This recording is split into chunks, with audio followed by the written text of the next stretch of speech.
Os 7 pecados capitais. Aqueles que quase todo mundo conhece. Alguns não conseguem lembrar de cabeça, mas já devem ter entrado em contato com eles. São os pecados imperdoáveis aos olhos de Deus, mas que a outros olhos podem ser o que formam o homem. Eu falo isso com 2 grandes obras em mente. Uma mais antiga e outra bem mais recente, sendo Fullmetal Alchemist e Os 7 Pecados Capitais. Ambos estão na Netflix há um tempo e são recomendações desde agora para quem não conhece. Até porque esse vídeo vai debater pontos importantes da história de ambos. Mas sem enrolação e querendo guardar o melhor pro final, não a melhor obra, mas sim a melhor análise, eu vou começar falando de Nanatsu. Os 7 Pecados Capitais, que é o nome do anime no Brasil, se passa numa Britânia antiga, em meio a criaturas mitológicas e até mesmo o Rei Arthur.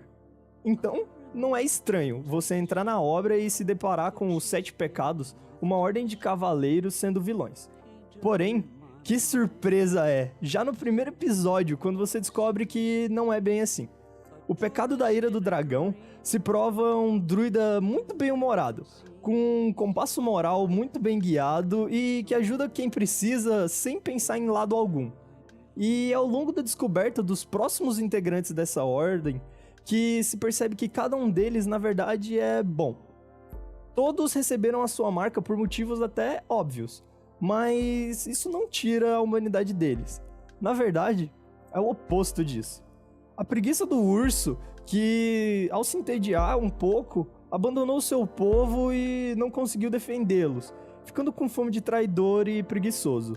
Ou a inveja da serpente, que só queria ter uma vida sem conflitos e até artística.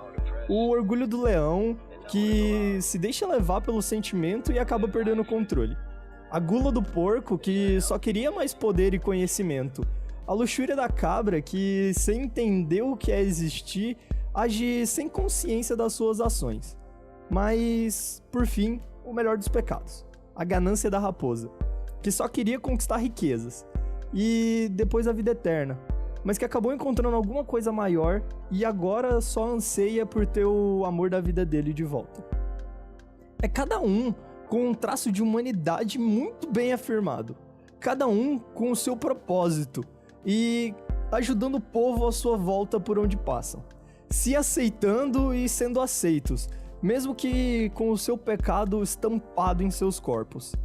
E é nessa questão que você consegue ver muito bem uma relação com Fullmetal Alchemist, já que nessa obra é onde está o maior intuito desse texto, porque nela existe uma criação direta de vidas, corpos, seres e outras coisas, mas tudo isso com a ajuda da alquimia. Fullmetal com certeza ainda vai aparecer mais vezes em outros textos e vídeos aqui no canal, só que nesse eu vou focar nos pecados. Esses foram criados a partir de um ser que, em toda a sua prepotência, se chama de Pai. Um homúnculo ou humano artificial. E é a partir da criação desse ser que essa leitura começa a ser feita. Afinal, é o Pai que cria os demais homúnculos que são conhecidos por pecados. Mas criação não seria uma forma boa de descrever o processo, porque Fullmetal segue a troca equivalente. A lei que impede a criação de energia, só a transformação da que já existe. Então, o que o Pai faz é fragmentar o seu ser e deixar essa parte dentro de outros. Então, a cada fragmentação, o Pai perde um pouco da sua humanidade. Tudo isso por causa de uma busca para se tornar Deus.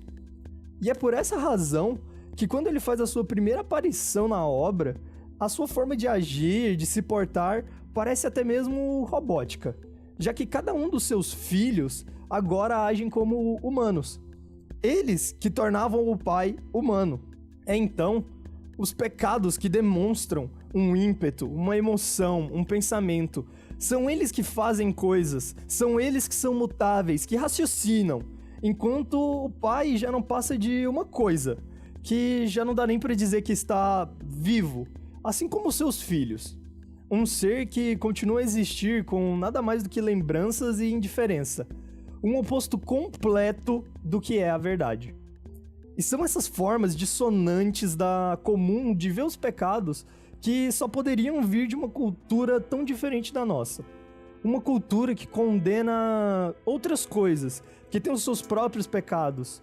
Uma visão bastante fora da caixa que seria impossível de ver numa sociedade cristã, que faz da sua caixa uma caverna platônica sem sombras até. E é então que fica evidente a leitura dos criadores sobre essas obras, sobre o que os pecados representam. É neles que nos definimos humanos. É nas nossas falhas que mostramos o que é estar vivo. É nos erros que podemos ver as nossas fraquezas e perdoá-la. Mas também cabe a cada um de nós que foi errado a entender e perdoar. Afinal de contas, quem aqui nunca errou? Quem aqui não tem um arrependimento ou agiu por impulso? Quem aqui nunca cometeu um desses pecados?